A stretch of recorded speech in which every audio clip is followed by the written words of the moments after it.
want to start by offering you a free, no-tech life hack. And all it requires of you is this, that you change your posture for 2 minutes. But before I give it away, I want to ask you to right now do a little audit of your body and what you're doing with your body. So how many of you are sort of making yourselves smaller? Maybe you're hunching, crossing your legs, maybe wrapping your ankles. Sometimes we hold on to our arms like this. Sometimes we spread out. I see you. So I want you to pay attention to what you're doing right now. We're going to come back to that in a few minutes, and I'm hoping that if you sort of learn to tweak this a little bit, it could significantly change the way your life unfolds. So we're really fascinated with body language, and we're particularly interested in other people's body language. You know, we're interested in, like, you know, an awkward interaction, or a smile, or a contemptuous glance, or maybe a very awkward wink, or maybe even something like a handshake. Here they are arriving at number 10, and look at this lucky policeman gets to shake hands with the President of the United States. Oh, and here comes the Prime Minister of the... No.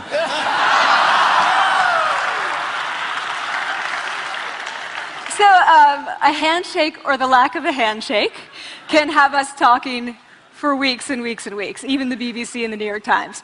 So obviously, when we think about nonverbal behavior or body language, but we call it nonverbals as social scientists, it's language. So we think about communication. When we think about communication, we think about interactions. So what is your body language communicating to me? What's mine communicating to you? And there's a lot of reason to believe that this is a valid way to look at this. So social scientists have spent a lot of time looking at the effects of our body language or other people's body language on judgments. And we make sweeping judgments and inferences from body language. And those judgments can predict really meaningful life outcomes, like who we hire or promote, who we ask out on a date. For example, Nalini Ambady, a researcher at Tufts University, shows that when people watch 30-second soundless clips of real physician-patient interactions, their judgments of the physician's niceness predict whether or not that physician will be sued. So it doesn't have to do so much with whether or not that physician was incompetent, but do we like that person and how they interacted? Even more dramatic, Alex Todorov at Princeton has shown us that judgments of political candidates' faces in just 1 second predict 70% of US Senate and gubernatorial race outcomes. And even, let's go digital, emoticons used well in online negotiations can lead you to claim more value from that negotiation. If you use them poorly, bad idea, right?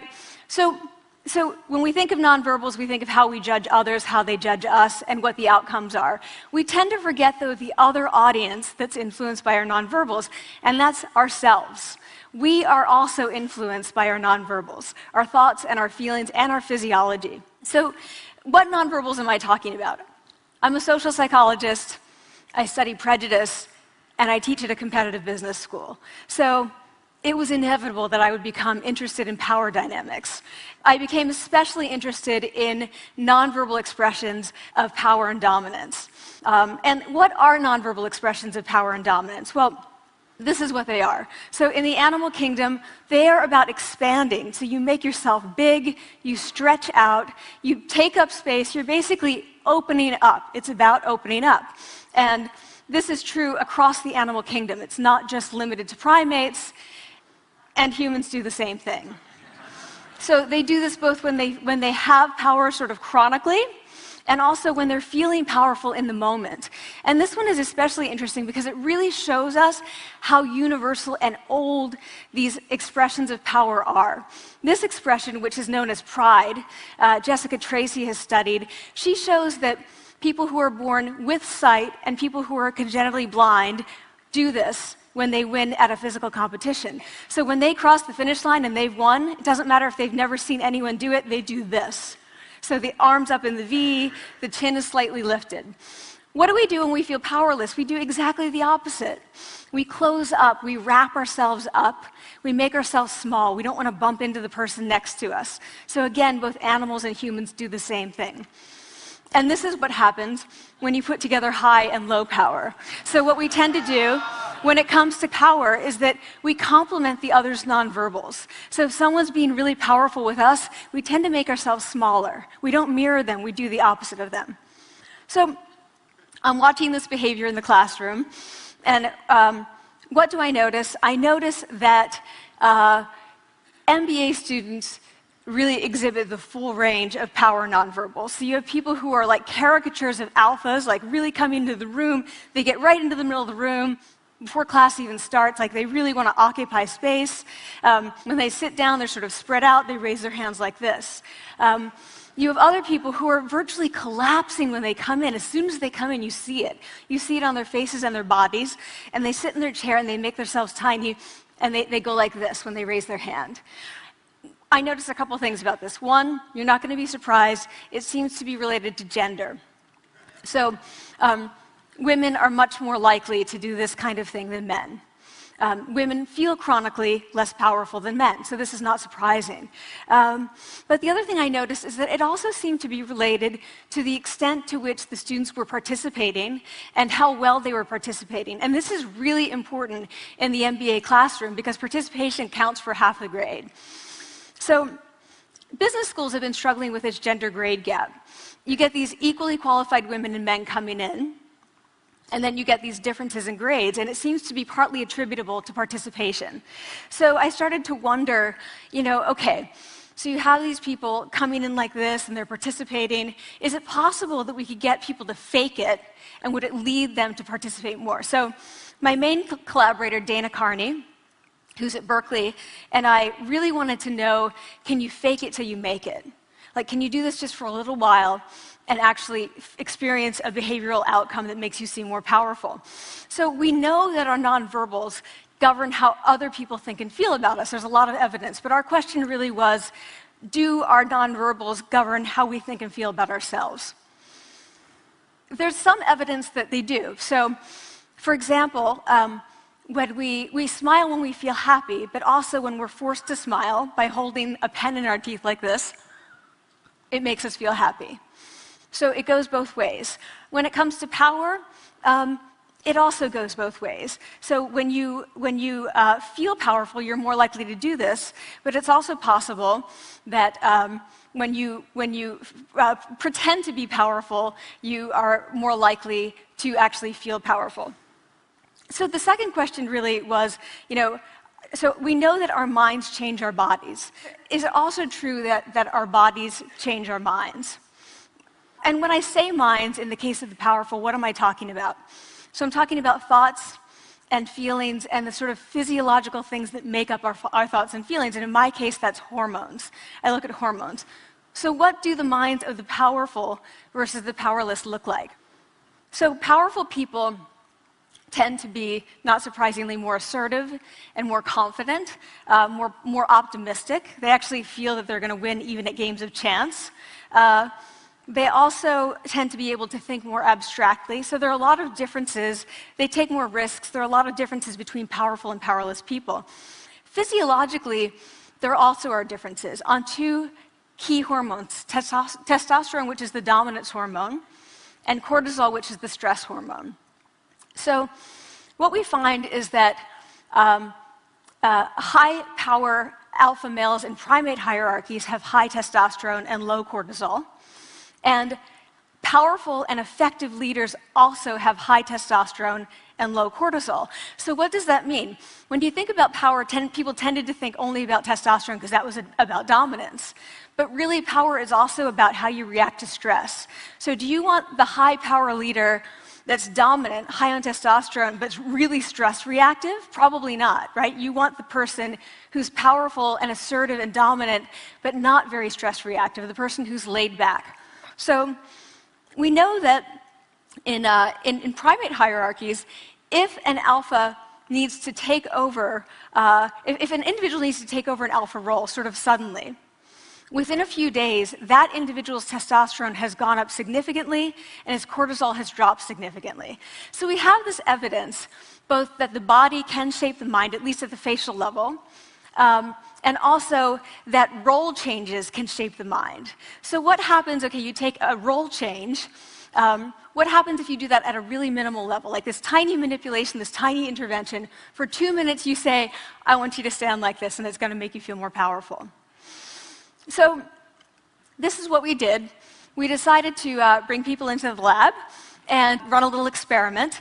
And these people adopted for 2 minutes either high power poses or low power poses. And I'm just going to show you 5 of the poses, although they took on only 2. So here's one. Couple more. This one has been dubbed the Wonder Woman by the media. Here are a couple more.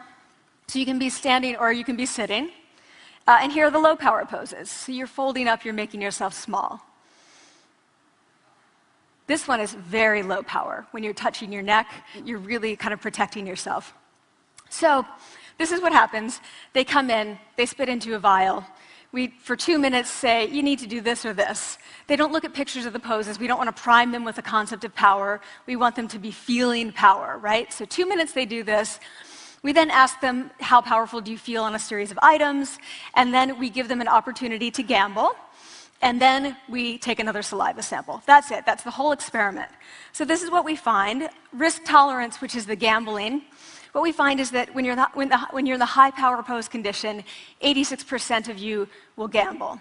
When you're in the low power pose condition, only 60%, and that's a pretty whopping significant difference. Here's what we find on testosterone. From their baseline when they come in, high power people experience about a 20% increase, and low power people experience about a 10% decrease. So again, 2 minutes and you get these changes. Here's what you get on cortisol. High power people experience about a 25% decrease, and the low power people experience about a 15% increase. So 2 minutes lead to these hormonal changes that configure your brain to basically be either assertive, confident, and comfortable, or really stress reactive, and feeling sort of shut down. And we've all had that feeling, right? So it seems that our nonverbals do govern how we think and feel about ourselves. So it's not just others, but it's also ourselves. Also, our bodies change our minds. But the next question, of course, is, can power posing for a few minutes really change your life in meaningful ways? So this is in the lab, it's this little task, it's just a couple of minutes. Where can you actually apply this, which we cared about, of course. And so we think it's really what matters, where you want to use this is evaluative situations, like social threat situations. Where are you being evaluated? Either by your friends, like for teenagers, it's at the lunchroom table. It could be, for some people, it's speaking at a school board meeting. It might be giving a pitch, or giving a talk like this, or doing a job interview. We decided that the one that most people could relate to, because most people had been through, was the job interview. So we published these findings, and the media are all over it, and they say, okay, so this is what you do when you go in for the job interview, right? So we were, of course, horrified and said, oh my God, no, that's not what we meant at all, for numerous reasons. No, don't do that. Again, this is not about you talking to other people, it's you talking to yourself. What do you do before you go into a job interview? You do this. Right? You're sitting down, you're looking at your iPhone or your Android, not trying to leave anyone out. You're looking at your notes, you're hunching up, making yourself small, when really what you should be doing maybe is this, like in the bathroom, right? Do that, find 2 minutes. So that's what we want to test, okay? So we bring people into a lab, and they do either high or low power poses again. They go through a very stressful job interview. It's 5 minutes long. They are being recorded, they're being judged also, and the judges are trained to give no nonverbal feedback. So they look like this. Like, imagine this is the person interviewing you. So for 5 minutes, nothing. And this is worse than being heckled. People hate this. It's what Marianne LaFrance calls standing in social quicksand. So this really spikes your cortisol. So this is the job interview we put them through, because we really wanted to see what happened. We then have these coders look at these tapes, 4 of them. They're blind to the hypothesis, they're blind to the conditions. They have no idea who's been posing in what pose. And they end up looking at these sets of tapes, and they say, oh, we want to hire these people, all the high power posers. We don't want to hire these people. We also evaluate these people much more positively overall. But what's driving it? It's not about the content of the speech. It's about the presence that they're bringing to the speech. We also, because we rate them on all these variables related to sort of competence, like how well structured is the speech? How good is it? What are their qualifications? No effect on those things. This is what's affected, these kinds of things. People are bringing their true selves, basically. They're bringing themselves. They bring their ideas, but as themselves, with no residue over them. So this is what's driving the effect or mediating the effect. So when I tell people about this, that our bodies change our minds and our minds can change our behavior and our behavior can change our outcomes, they say to me, it feels fake, right? So I said fake it till you make it. Like, it's not me. Like, I don't want to get there and then still feel like a fraud. I don't want to feel like an imposter. I don't want to get there only to feel like I'm not supposed to be here. And that really resonated with me because I want to tell you a little story about being an imposter and feeling like I'm not supposed to be here. When I was 19, I was in a really bad car accident. I was thrown out of a car, rolled several times. I was thrown from the car, and I woke up in a head injury rehab ward. And I had been withdrawn from college, and I learned that my IQ had dropped by 2 standard deviations, which was very traumatic. I knew my IQ because I had identified with being smart, and I had been called gifted as a child. So I'm taken out of college. I keep trying to go back. They say, you're not going to finish college. Like, just, there are other things for you to do, but that's not going to work out for you. So I really struggled with this. And I have to say, having your identity taken from you, your core identity, and for me it was being smart, having that taken from you, there's nothing that leaves you feeling more powerless than that. So I felt entirely powerless. I worked and worked and worked, and I got lucky and worked and got lucky and worked. Eventually I graduated from college. It took me 4 years longer than my peers. And I convinced someone, my angel advisor, Susan Fisk, to take me on. And so I ended up at Princeton, and I was like, I am not supposed to be here. I am an imposter. And the night before my first year talk, and the first year talk at Princeton is a 20-minute talk to 20 people. That's it. I was so afraid of being found out the next day that I called her and said, I'm quitting. She was like, you are not quitting, because I took a gamble on you and you're staying. You're going to stay, and this is what you're going to do. You're going to fake it. You're going to do every talk that you ever get asked to do. You're just going to do it and do it and do it, even if you're terrified and just paralyzed and having an out-of-body experience until you have this moment where you say, oh my gosh, I'm doing it. Like, I have become this. I am actually doing this. So that's what I did. 5 years in grad school. A few years, I'm at Northwestern. I moved to Harvard. I'm at Harvard. I'm not really thinking about it anymore, but for a long time I had been thinking, not supposed to be here, not supposed to be here. So at the end of my first year at Harvard, a student who had not talked in class the entire semester, who I had said, look, you got to participate or else you're going to fail, came into my office. I really didn't know her at all. And she came in totally defeated, and she said, I'm not supposed to be here.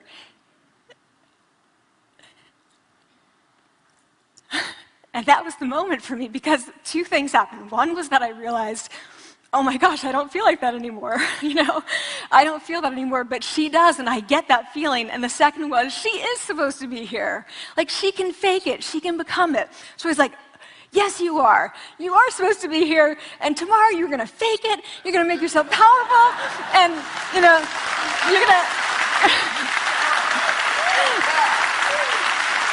and you're going to go into the classroom, and you are going to give the best comment ever, And she gave the best comment ever, and people turned around, and they were like, oh my God, I didn't even notice her sitting there, She comes back to me months later, and I realized that she had not just faked it till she made it, she had actually faked it till she became it.